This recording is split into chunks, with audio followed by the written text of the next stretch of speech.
I'm here representing Project Beacon, and I also want to introduce Kelly Bowman in the back here, our Executive Director, Wendy Maurer, one of our board members as well. So we have some additional help in the room to answer any questions that come up.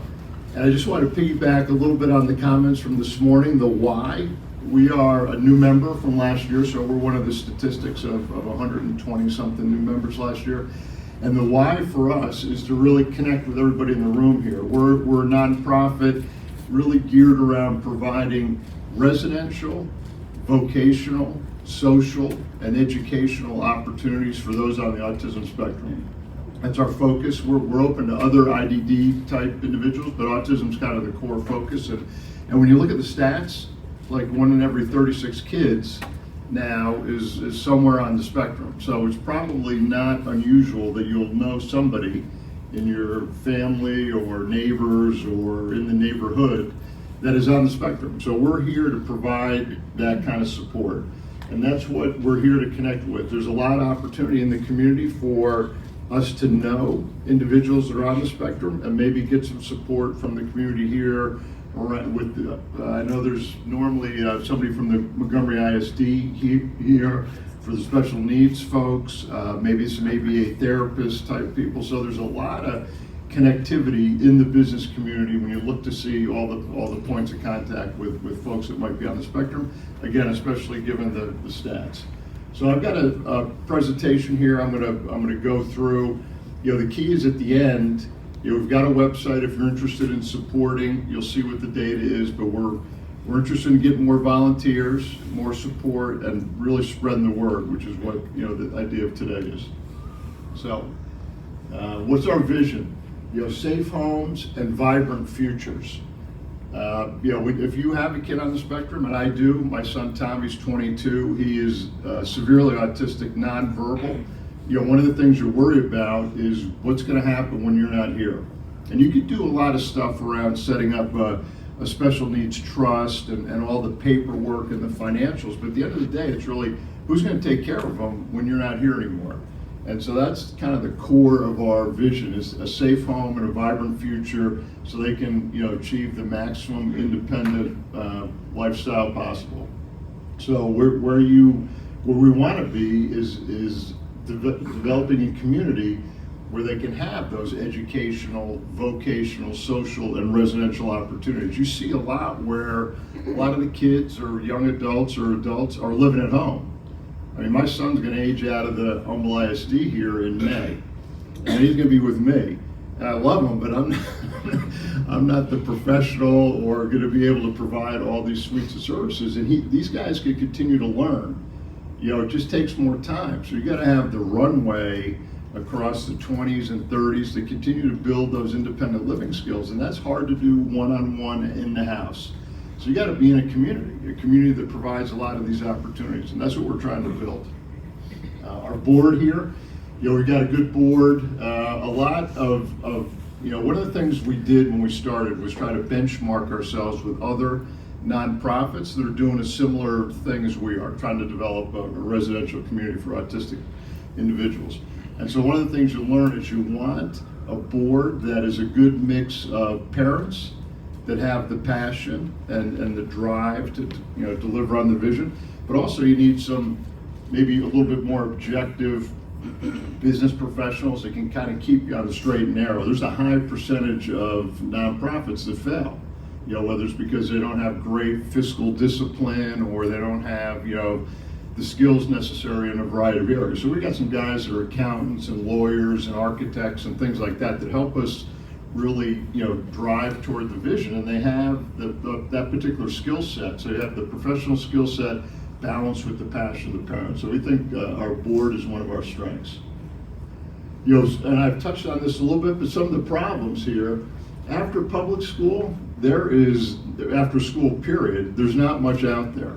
And again, I'm speaking from experience, but when your kid is like 21, 22, my son right now, again, is in the Humble ISD. He's in this program called Mosaic, and they teach independent living skills. They have mock apartments.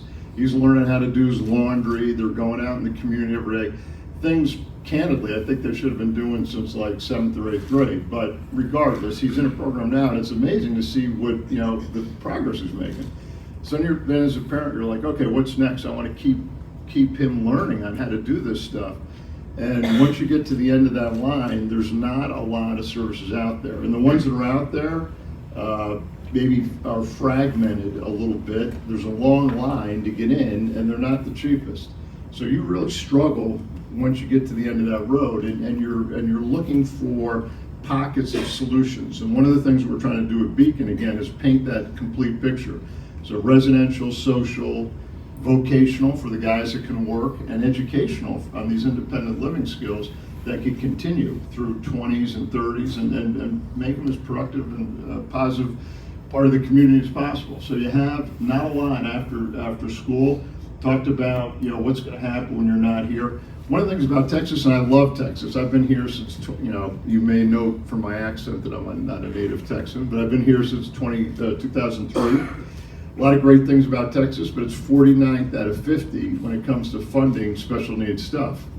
So you're not going to get a lot of support, you know, kind of from that state level. We're going to do a lot to lobby. There's funds out there. The state has a surplus, but it's not really geared toward our solution. So we're like, hey, we got to solve this problem ourselves. So that's kind of what we're all about. We're not going to rely. It takes a long time to move that needle. We got kids getting older every day. We're going to try to solve that problem ourselves. You can look through a couple of these other slides here. I think it's the next one where you talk about, you know, the outcomes aren't great. When you look at what do we do with this population if we're not maximizing their current abilities through these programs. But you find a lot where they struggle for independence. I mean, I live in Kingwood, and I see a family there. The son, who's a special needs son, is my age. I'm going to be 60 in June. The dad is in his 80s, and the kid is still living at home, walking the dog and stuff. And you wonder what the plan is. There isn't a lot there. So struggle for independence, a lot of social isolation. You're at home playing video games, whatever you're doing. These are some of the pitfalls that we're trying to avoid with Beacon. And I don't know, we've got a ton of slides. I don't know that I put this slide in, but a stat to me that's amazing. You know, when you get a kid who's on the autism spectrum, you get a call from the Tri-County agency or one of these agencies to get on a list for support. One is a residential opportunity. Second is support in the home. So they tell you as a parent, get on these lists. Okay, so I get on the list. Tommy's in 3rd grade. I get him on the list. Every year they call, hey, you still living in the Harris County or Montgomery County, Tri-County area? Yep. Does he still have autism, which is kind of a funny question. Yep, he still does. And then they say, okay, here's your number. You know, you're working your way up a list. And at the rate we're going on the list, Tommy's going to be eligible for these services when he's in his early 40s. And that's another 20 years. He's been on the list since 3rd grade. So it's not progressing very quickly, and the population that needs the help is growing. So he, you know, past him down the list is like a pyramid. You know, there's more guys down below him as you know, you get this 1 in 36 dynamic, and guys get added to the list. So it's not the you know, rosiest projection. So here's a little bit of the business case here. There's over 50,000 IDD identified individuals in Montgomery County. And that's probably a low number. You know, you can see 1 in 36, limited government support, 10 to 20 year wait. The state spends a lot of money supporting the guys that they do have in the system. And our approach, we think, is cheaper. So a little bit more fiscally responsible, as well as being more community-based, versus an institution. And so, you know, from a time perspective, I'm not going to read all of them, but there's a ton of rationale as to why we need to do what we're doing with Project Beacon. So we want to do autism-focused design. There's other organizations out there that do similar things, but not necessarily focused specifically on autism. So that's a little bit of our uniqueness. You know, we're trying to get the culture of caring.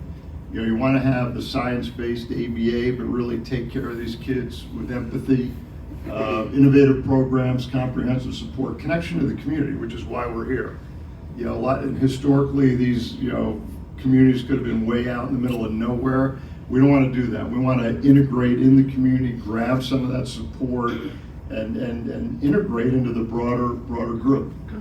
So, connection to the community is a little bit of why we're here. In that middle bit, partnerships. We can have partnerships with equine therapy guys, Sire or Inspiration Ranch. Some of the guys that are a little bit higher functioning, great opportunity for employment. And this is a business group here. And it's not the easiest to get some of these guys into the workforce, but once they're in, very loyal employees, very disciplined, love the fact that they have a job. So when you look at the turnover rates and things like that, very attractive once you're in the right setting and have the right support to get them going. So that's an opportunity, I think, here. Outings and events, just integrating these guys into the community. So our roadmap is as you see it here. So 2024, huge year for us. We want to open up basically a school. We want to replicate this independent living and have a setting where these guys can learn that stuff post high school. We got a site. We want to open it in August. We're working on enrollment, and that's our goal. We are really geared toward getting that thing open this year. You can see some of our highlights. We had 23 highlights as well, but we're cooking. We've exceeded our funding goals. We've got 640-some people that have given us cash, 60-some over 1,000. So we got a good base, but we need to grow it. And again, I know from a time perspective, I'm not going to read all this stuff, but we're looking for an expanded base and more support to help us open this school. That's kind of the guts of our 2024 mission.